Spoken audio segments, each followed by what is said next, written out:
Yo, yo, yo, yo, yo, yo, yo, yo, yo, yo, yo, yo. Hey, it's early on a Saturday morning. I'm going to give a little shout out to my man, Charlamagne the God in the Breakfast Club. That's where I got that from. But hey, folks, y'all know how I represent my shot declares. I come to you guys each and every podcast. I represent my shots. So today, it is a pleasure that I get to introduce y'all to some of my brothers, some of my teammates that played with me, or I played with at Coastal Carolina. So I want you guys to give a Fort Wayne up close welcome to my guy, Robert Dowdell, down on the very end. I got Smokey Carlos Estes sitting there in the middle. And then we got the big man, our power forward, always undersized but never outmatched, Mr. Ernest Williams. Hey, fellas, it's great to have y'all on here this morning. How y'all doing? I'm doing all right. Thanks for having me, Jay. Hey, man, don't act like y'all do chill with Bo Graham. These cats want to shout. Man, shout out to Bo Graham. You see these cats? Hey, they done got grown. They got scared, Bo. Hey, Rob, I'd introduce each and every one of you guys by name. Tell people where y'all from and what you doing with yourself right now. All right. It's a pleasure to be here. Thanks always. Enjoy coming to Fort Wayne. I'm from Akron, Ohio. I actually am a recreation supervisor with the city of Akron. Run one of the recreation centers that's actually currently getting rebuilt and looking forward to the opening in November. All right. Smokey? Yep, Carlos Estes, born and raised in Atlanta, Georgia. I grew up in Decatur, where it's greater. Here visiting Fort Wayne. These cats, I haven't seen some of them in almost 30 years, so it's been good to reconnect and come back and hang out with the fellas, and we didn't miss a beat. My occupation is I'm a senior director for Securitas, and I also own a financial services insurance firm as well. Hey, and I got to say this real quick. That from Decatur, where it's greater, that dude, another cat from Georgia here last night told him, he said, oh, yeah, I forgot we used that. Man, I'll be using that mess. But go ahead, Ern. My name's Ernest Williams. I'm from Cincinnati, Ohio. Work for HD Supply and Logistics Management. I don't know. It's just great to be here with the fellas. Like Carlos said, you know, we get together. It's like old times. All right. Hey, now, one of the reasons I asked you guys what you do, one of the things that, I mean, you guys are all fans of the podcast. You guys all keep up with it. So, you know, respect the game. One of the things we do, we like to put messages out there and let young people know, you know, about life and about athletics. So each and every one of you guys was a scholared athlete. All of you guys got your degrees, and now everybody's a productive member of society, working, doing well for themselves. So that's what made me ask you guys that. So you guys are examples of being student athletes, and you know the term that we use. You guys all use basketball. You didn't let basketball use you. Exactly. So hey, we appreciate you guys and that for being role models, strong black men that again doing positive things. Hey. Talk to each of you guys. How did you get to Coastal Carolina? How did you choose Coastal? I mean, hey, two Ohio guys and a Georgia guy, you know, myself from Indiana. So we always, that's how we formed our bond, the Midwest guys. But how did you guys get to Coastal? My brother played for the University of Akron, and Coastal actually played Akron University in a tournament the year before. So I was playing in the AAU tournament, and Coach Russ came up and seen me play. So he talked to me after the game. Crazy funny story about that is, so he comes, he says the next day he want to come by and stop by the house. So I'm sitting there waiting. He comes by. I see this car parked the wrong way, going up the wrong way of the street. So I'm like, who's this crazy man coming in here? You know what I'm saying? just parking, thinking he knew what he doing. So he come, see me play. After he see me play, we came, we talked. Flew down to Coastal probably like a week later. Went on a visit with Dwayne Cheatham, who's not here. We actually came. Shout out to the King. The King, yeah. We roomed together, and that was an adventure itself for that weekend. But that's how I actually ended up down there. I came down to Coastal and said, hey, this is where I want to start my college career at. Okay. Smoke? Yeah, so my story is a little different. I was a Georgia player, did pretty well in Georgia. And then Gary Liner, the coach, was one of the high school coaches and then ended up going to Coastal as a recruiter, reached out, came to see me. And then I took my actual college visit. JJ was my guide that night. So it's a lot of things I can't tell you about that night, but just know we had a good time. So, after being down there and then meeting the team, everybody was pretty much level-headed. But what I loved about them, they were good brothers with a passion about winning, but they were students first. And so they kind of preached both sides of the table, and they had fun. So I was like, yeah, I'm coming here. I was gonna say, hey, Smoke, you can tell them I took you to Bible study, man. Yeah, hey, man, we ain't ashamed about that. We proud of how we did things back then. Yeah, amen. I can't say Coastal directly recruited me. As the story was told to me, Coach Hood, who was assistant coach at Coastal, came to Summer League in Cincinnati to see somebody else play. And I guess I just happened to have a good day that day. And then, much like Rob, Coach Bergman was going to come to see me play in open gym. So JJ knows you went to my high school. Our gym was it was different, and so Coach couldn't find the gym. So we was waiting on the bus to go hoop someplace else, and he stopped and was like, "Is one of you guys Ernest Williams?" And that's when I was like, being me, I was like, this must be a cop. And he was like, and my buddy was like, why? And he said, I'm Coach Bergman with Coastal Carolina. And so we went by my house, and he met with my parents, told my mother Conway, South Carolina was the Old South. And as J.J. Foster knows my mother immediately said, what do you mean by that? And he said, that just means they roll up the sidewalks at 5 p.m. And I think from there on in, Russ knew whatever happened, if I was going to step out of line, he knew exactly who to call, because she scared him just like he scared me. So what y'all saying, Russ, hey, roll up anywhere, ain't scared of nothing, and go recruit to get you guys. What do y'all, speak to the progress and where we see Coastal is. I mean, do y'all know this, though? I tried to pull up because actually Sugar, my brother, you guys know, he said, hey, man, y'all can't go in there under the new logo. Y'all got to represent the red and black. Yeah. And I said, I don't know, man. We like the green. We like the teal and black. And we went and looked. We couldn't find the old logo. If you go and you pull up old Coastal Carolina clips, there's no red and black. They're going to have that logo right there. Mm-hmm. But speak to it when we went to school there. Man, it was under 5,000 students to, where they had. We didn't have a football team. Man, talk to it. From you guys' perspective, the progress. Well, playing in the chicken coop, as we call it. We on the visit down, we had this map. Coach had this drawing of a new gym. Fellas, you come down here, you're going to get this gym. They're going to build it on the beach. And I guarantee you that drawing probably still somewhere laying around up there. But they actually found it. The new coaching staff, we talked about it, but go ahead. Yeah, but playing that chicken coop and that red and black, it actually reminded me of my high school colors, because our colors were maroon and black. So, but I love that red and black, playing under that and playing in that gym. Once we got it rocking, it was over. I think we might have lost. I know, in my 4 years span, we might have lost maybe 1 or 2 games total in the chicken coop. So that's definitely memories. Yeah, I remember we had we was up there longest in the nation for win streaks. It was that somebody had lost, and then we was right there next in line. Right. So, what about Ernst, Smoke? Y'all got anything to add to that? Yeah, for me, it was a different experience, because when I came to the team in 90, I was the only freshman with all these upperclassmen. So I got hazed almost every day. Whoa, man. That's a rough word these days, man. Whoa. Not physically like that, though. But, they talk smack to me. I got abused, all that stuff. But the thing about it for me is understanding the way that they played, being in the environment was electric. And as long as you came in and contributed, because I remember my first argument was with JJ about not playing defense.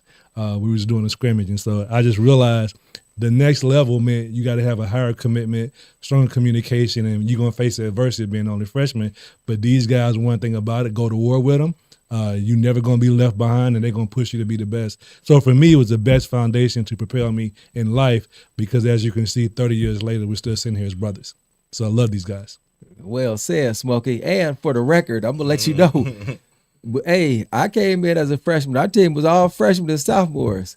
Right. Hey, go talk to the seniors that was on that team. Right. Right. We was the same. We was equal opportunity getting on somebody's Absolutely. butt who That's wasn't right. doing what they supposed to do. Absolutely. So get that straight. Ernest, you got anything you add, baby? I think the biggest difference is like when you go down there now, like the first time we went back for homecoming, it was like, you know, all the space that used to be open field and swamp, they done built over it, and it's just amazing to see the growth. Like I said, Coastal Carolina used to occupy maybe, excluding the dorms, maybe 7 buildings total, and now it's on both sides of the highway. It's just amazing to see the growth of the university and the football team, you know. Baseball team was always good, but the football, for as good as it is, it kind of sprang out of nowhere. Yeah, but think about that. Okay, we kind of was top dogs back then. We was exactly. basketball team, baseball players. They had numbers, you know, so we was always cool with them. Yeah. Because I look at that, the football team, that'd be fun. The tailgate, we out there kicking it because we go back and enjoy ourselves. But I said, man, we had no competition with nobody. We kind of ran things. I mean, could you imagine how many fights you would have been in if we had a football team? Luckily, I'm a nice guy. Get along with everybody well. I feel like Dwayne Cheatham and Brian Penny would vouch for me on that. Wow. No, I was your roommate. Probably about 2 fights a week, Jay, at least. Thank you, Carlos. Yeah. We talking about a man who's model. What you gonna do? What my age? What you gonna do? What my age? So there would have been a couple football cats. They would have took you up on that. It would have been old and popping. So we already Jay, know. You know, we talk about it all the time. If it was a football team, would it be like, man, can you imagine what we'd have to go through? We got Ernest down there. We got Dwayne, Dude, as we call him, down there. And guess what would have happened? It just would have been nonstop. Every week. Oh, We no question. conducted ourselves with dignity. Yeah, as y'all can see, this is a silly guy too. Hey, Ernie, this is what I want you to speak to. You know, you came from Cincinnati, like you said. You talk about I know your gym. People don't know Withrow. It is. It's like it's an old castle, but it's in the hood. You basically, when you got to Coastal, like you talked about the cultural shift. Can you speak to coming from where you come from? Really, all three of y'all. We're going to speak to the cultural shift that y'all made. Because I'm going to tell y'all, this cat, we went to a party and he said, hey, his brother told him, soon as somebody say, yeehaw, hey, y'all get y'all butts up out of there. And this dude was dead serious. Hey, he standing back to the wall, ready to, hey. But go ahead, speak to that. Like Jay said, you know, us getting kicked out of orientation aside our freshman year, it was just different. I had classes where I was the only person of my persuasion in the class. The people treated us nice, and they all knew we played basketball because you walked into class like, you on the basketball team? But it was different than what I was used to. It took a little while to get used to that, to how that worked in terms of just campus life, because it was a different experience from where I had come from in high school. Yeah, for me it was definitely culture shock. Leaving Atlanta, the Black Mecca, you know, we all over the place and you get to see different things at different levels. I get to Coastal Carolina and my first day on campus, I get called an N-word by an Asian lady. And I'm like, I have more reason to be here than you do. So it was just kind of crazy. So I really got hit with culture shock right away because the world looked much different outside of Atlanta than what it does inside it. And I had no idea. That was my first airplane ticket, was to Myrtle Beach, and that was my first experience of seeing the racial diversity at that level on the Coastal campus. There wasn't no diversity. You went from being a majority to a minority. That's what you're talking about. Yes, sir. Absolutely. Okay, got you. Go ahead, Robert. Same experience. Growing up in the inner city, and actually I did experience a little bit more prior to that because by the time I got to high school, I was again the minority, got bused, and so was able to adjust and adapt a little bit better. But it was always good to know we had some other Midwesterners there. We would sit down and we would talk about, you know, they'd say, "Oh, y'all talk a country," you know. We don't have no accent. Y'all the ones got the accent. But yeah, just the culture shock was a little bit different. But I'm glad I was able to go through it with my brothers here and understand and have some good people with me. Yeah, and for the record too, Rob was over there. He was down south. He was acting like Americans act when they go to other people's country. Man, y'all got to speak my language. I'm not going to speak your language. What'd he say? Yes. Hey, I said with attitude at the stage. He was, he was upset. But hey, we had the opportunity to win coastal or go to the first NCAA tournament in school's history. Honestly, I say, probably one of the best times of my life was that whole little run that we had. I'm gonna can you guys speak to that? How do you feel? Give us some memories, some thoughts about that whole experience of taking the team, a school, to their first ever NCAA tournament appearance. Well, that whole journey, very successful at Coastal. My first 2 years, like I said, we made it to the conference tournament and ended up losing. We were undefeated during the season, and I think we lost one game my second year and lost in the first or second round. So we had 2 years left, and it was just around the time when they were talking about expanding and how can they make the March Madness more with the teams. So our junior year, their sophomore year, and Smokey's freshman year, we went up to Cincinnati. I ain't pat myself on the back. I hit the game-winning shot against Coach Huggins, who tried to recruit me to come to Akron U, but it didn't work out. And but that year we were sitting around and we were like, oh man, we finna get selected, at least go to the NIT or something.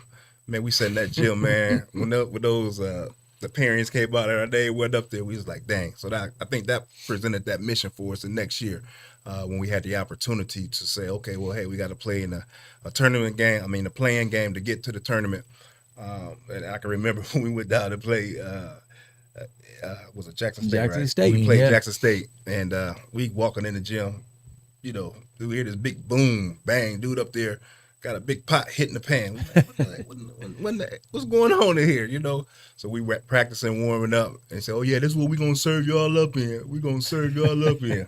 And what did he do that for? That's all we needed was a motivation. We had a strong group of guys that worked hard every day. Russ prepared us. He took us through the battles. Russ was a great coach. He let us be us. But he taught us at the same time. And but yeah, after that dude did that, that's all we needed to be able to get into the tournament and just to have that feeling to say, hey, you are the first to ever do something. That's a feeling you can always share. And then when I go back home and people say, hey man, we seen y'all on TV, y'all's playing, that's the greatest feeling to have right there.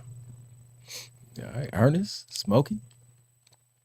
I think my favorite memory was that, like Rob said, in 1990 we won the tournament. We was all sitting there thinking we gonna go somewhere and play another game.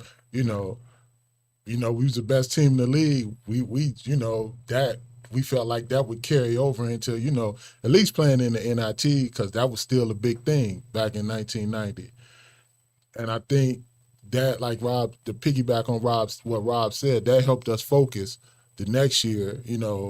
We had the whole team back. We added Smokey, and we just felt like in the league we couldn't be beat. So, all our games was the non-conference games. We was trying to see how we measured up against the Power 5 schools, group of 5 schools now. So, when we won the tournament and we went down to Jackson State, me personally, I was like, well, when we win this, where are we gonna go?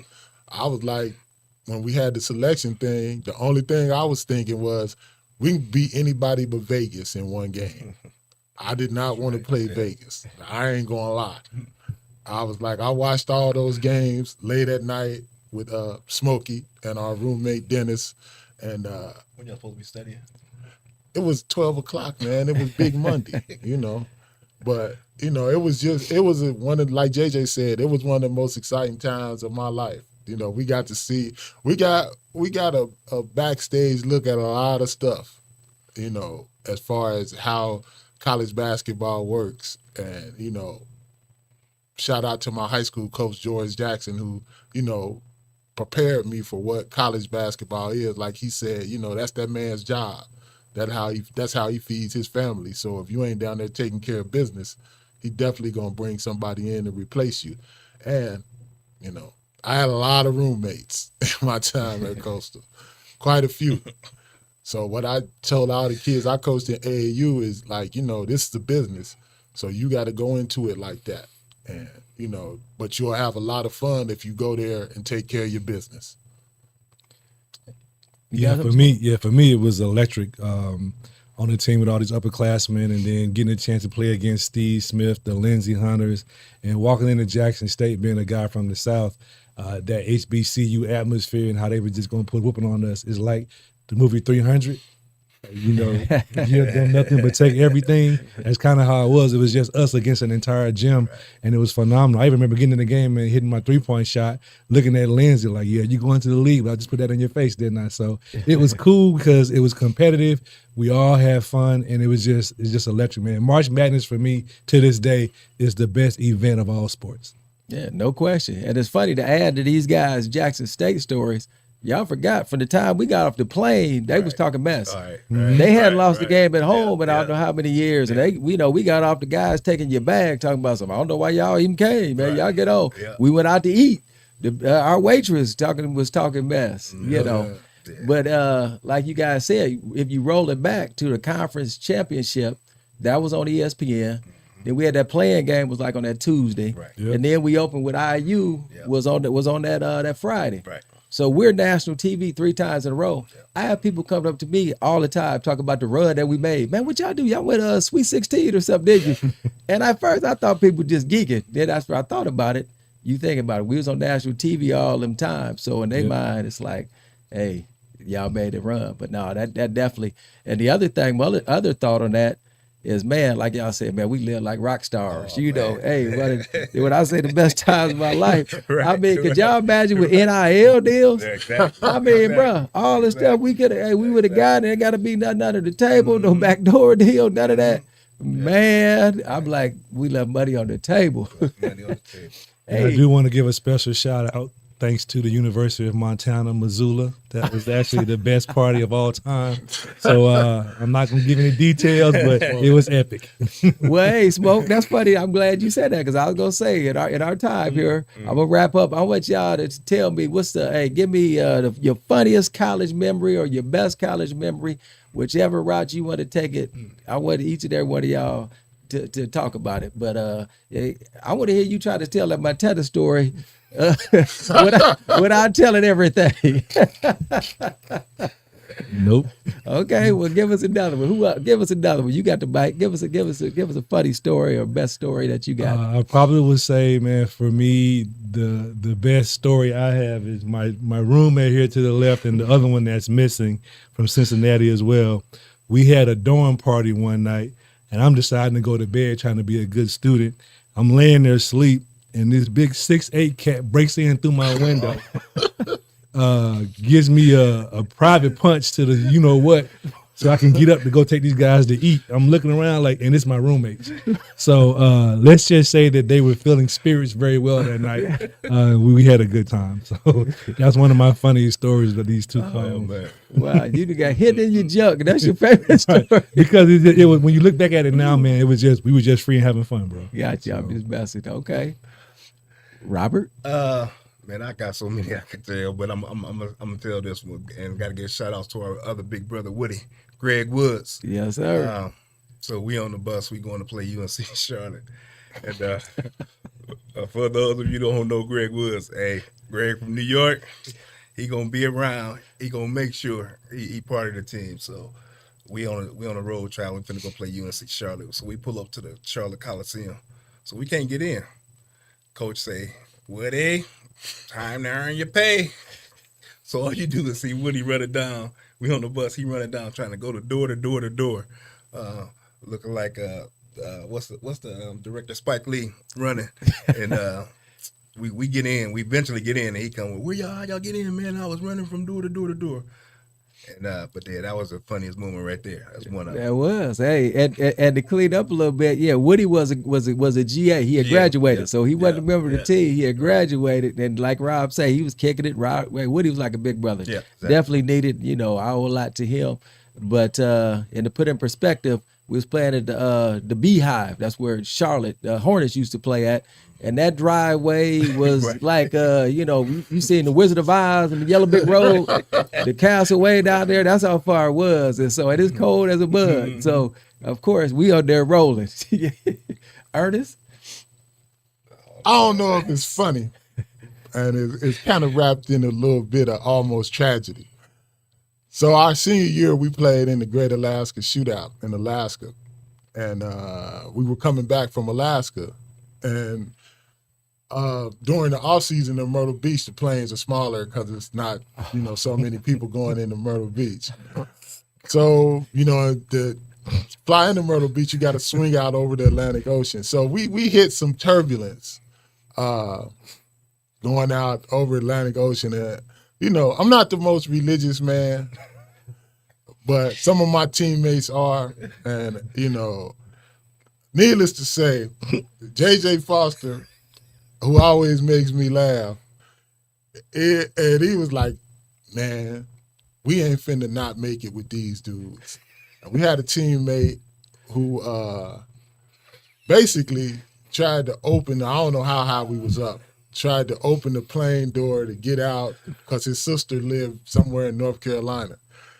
And, shout out to the flight attendant. I can't remember that lady's name, but I'm pretty sure she saved our life because she kind of wrestled him to the ground, and he was probably about 6'7", 6'8", and yelled, "You'll kill us all if you open that door."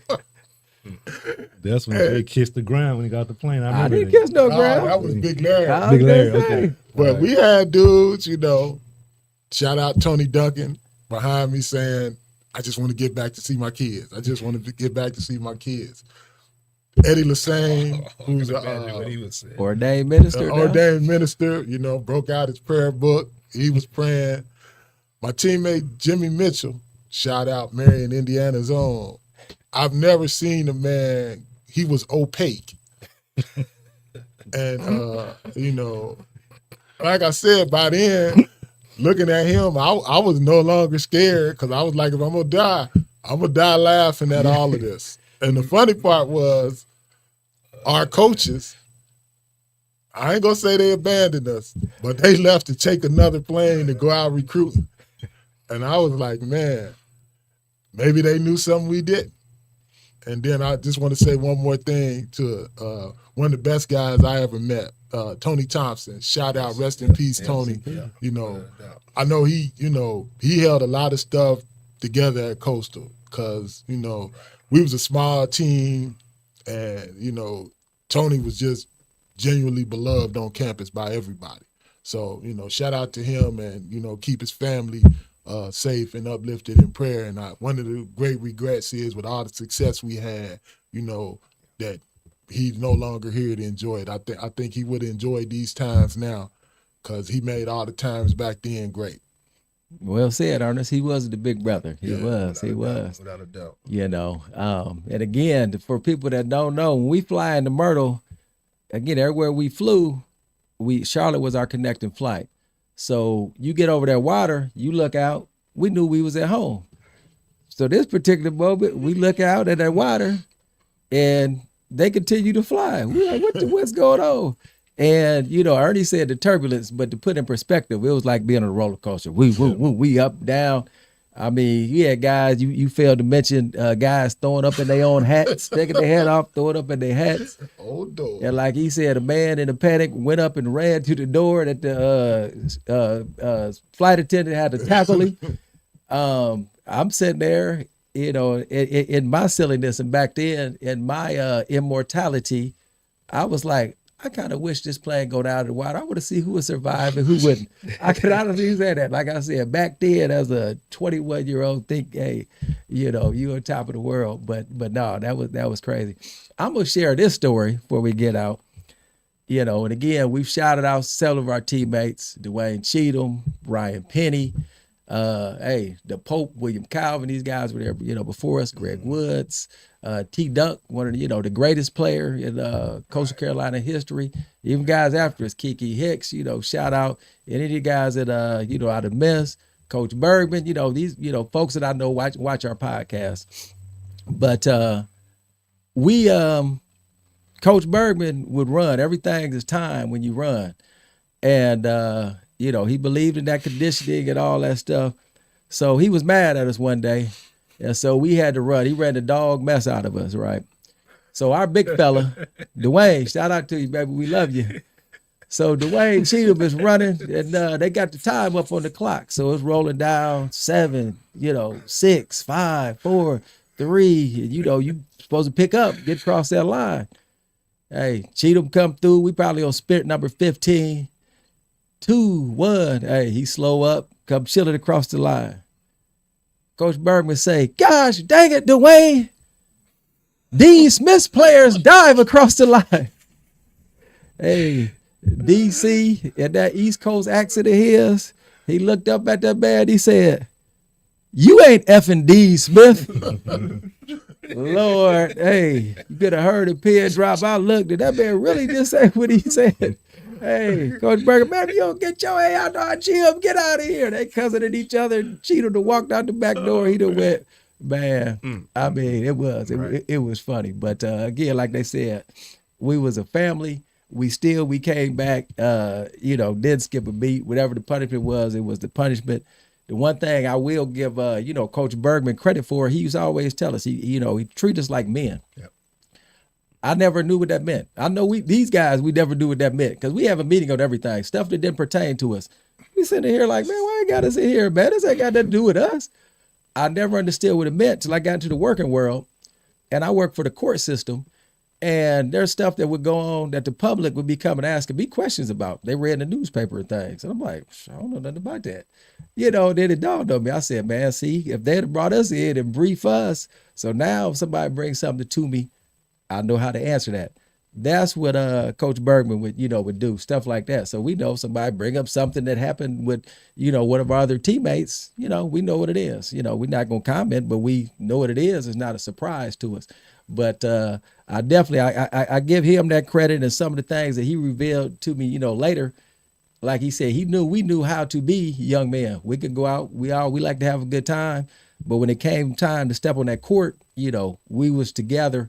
We handled our business, and we got the job done and built, a pretty good legacy. One that when we go down there now, we still people, know who we are, and I love it because there's town people that'll come up and they still will argue who's better, who's better then, who's better now. So we have those debates. But definitely appreciate everything that he did, even when you were a kid. You don't understand. Now we can look back on it and we do understand. But hey, fellas, it's been a pleasure having y'all on, man.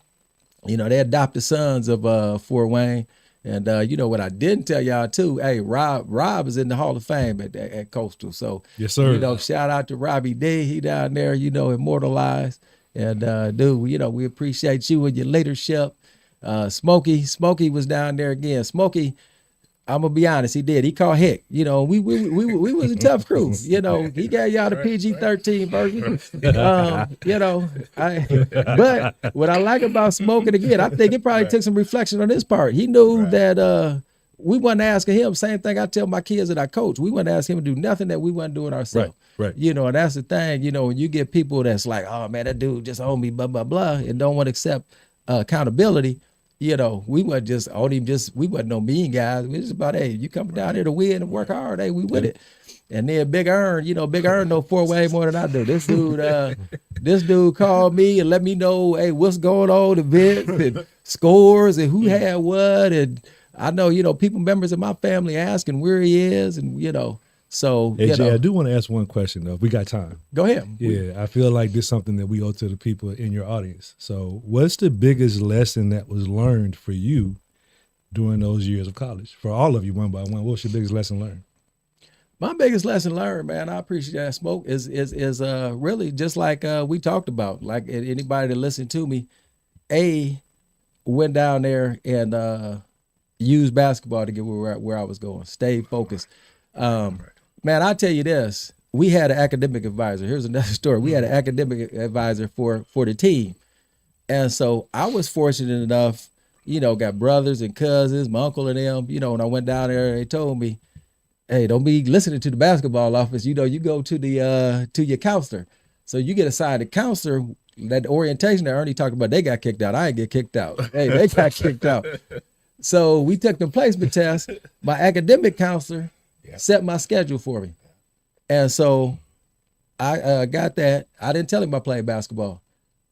Coaching staff, they had told us our instructions was to go in there. We get let them know we play basketball. They direct you to the athletic academic advisor. So they all went there. Smoke. I was, like I said, smart beyond my years back then. Went to the academic advisor, gave my schedule. Then I went over to the athletic office. They looked at my schedule. They said, "Ooh, you can't handle that. Right. You need to, you got to get you some electives, this, that, and the other." I was like, "Huh?" I said, "No, dude, set my schedule." They said, "No, I'm just telling you. You go, hey, you want to make sure you're eligible." So I took it, went back to the academic advisor, and then I told him, "Hey, man, I play basketball. This is what they telling me." He looked, he said, "Oh, no. I seen your placement scores." He said, "You fine." He said, "I gave you a light schedule." He said, "You ain't got no problem with it. I guarantee it." And that man said it, no hesitation. I said, "Cool." I went back. I gave my schedule. They said, "You not changing it?" I said, "Nope." They said, "Okay, we don't want you crying. Come first semester." I said, "Okay." And I'd never forget it. It's a dude, I don't know who this cat was, but it was a cat in there. He had on his mechanic's uniform, missing his front teeth. He looking over the coach's shoulder at my schedule, talking about, "Ooh, that's a tough professor. Oh, they don't like basketball players. Oh man, you gonna be back in Indiana before you know it." I'm looking at this cat, and I couldn't wait. They know, coaching them used to collect your grade cards at first semester. Mm-hmm. So everybody turned their grade cards in, right? I left mine in my locker on these smoke. So they like, "JJ, where are yours?" I was like, "It's in my locker." Hey, the sisters, everybody snickering. I went, got it. I walked up to him real slow. I gave it to him. That was look. Hey, they all looking over the shoulders. 3.8, and I ain't opened a book. Get off my back. Right. But man, that's the thing, man. We played. We got a chance to travel, see the world. Yep. Got to build this brotherhood like you spoke of. 30 years. And that's what I've been blessed to have, older brother and younger brother that played in college. So what happens is all their teammates become my family. You guys my family. So as you seen this weekend, it just grows. And it's like, man, when we go places, I'm well taken care of. But yeah, that's what I say. And then lastly too, by us going off where we went, I've got a lot of folks that go to school regionally. So our area, it went to IU, went to Purdue, Ball State. When you stay in your region or even step out, go to Cincinnati or anywhere in Ohio, you going to school in the Midwest. Everybody, they talk like you, they dress like you. There ain't really no change. Like we done alluded to, we done talked to, we down there, a whole completely different culture. And if we get in trouble, it ain't we calling up somebody in our family, they running down, they there an hour or 2 hours. Man, we 16 hours away. We had to figure it out. That's why we leaned on each other. Yep. That's it caused you to grow up fast, man. And I love that experience. So, all right. Well, anybody got anything? Any other closing shots before I take us out of here? I want to shout out Dave Sides. Dave Sides, that's right. Dave Sides, my man. Aiken, South Carolina in the house. Yes, sir. Yes, Dave Sides, Bo Graham. Hey, Bo. Hey, we got to make sure we get a copy of this. You got to get out of there. Yeah. Hey, they made it all possible. I remember, Bo told me one time, he said, "Man, you going to take my job. Bo, I ain't get yours, but I'm down here in Fort Wayne. I'm still, man, you living up in me." But hey, another great set. Fort Wayne up close. I'm your host, JJ Foster. Like I said, been kicking it with my brothers. Hope y'all all enjoy this. And for you guys at the beach, we got to give a shout out to everybody at the beach. Squirrel, Blind John, hey, man. Mark Kelly. Hey, love y'all. Mark Kelly. Mr. Hendricks, don't forget Mr. Hendricks. October 19th, we'll be there. So y'all be ready. We gonna kick it. Oh, man, Eddie Williams, man. Eddie still taking care of us, man. That's a big dog right there. All right, but Bo again, Holloman. Bo, that's right. Hey, give me that chicken and rice, boy. That chicken ball, baby, chicken ball. But hey, we're out of here. Fort Wayne up close. ONV.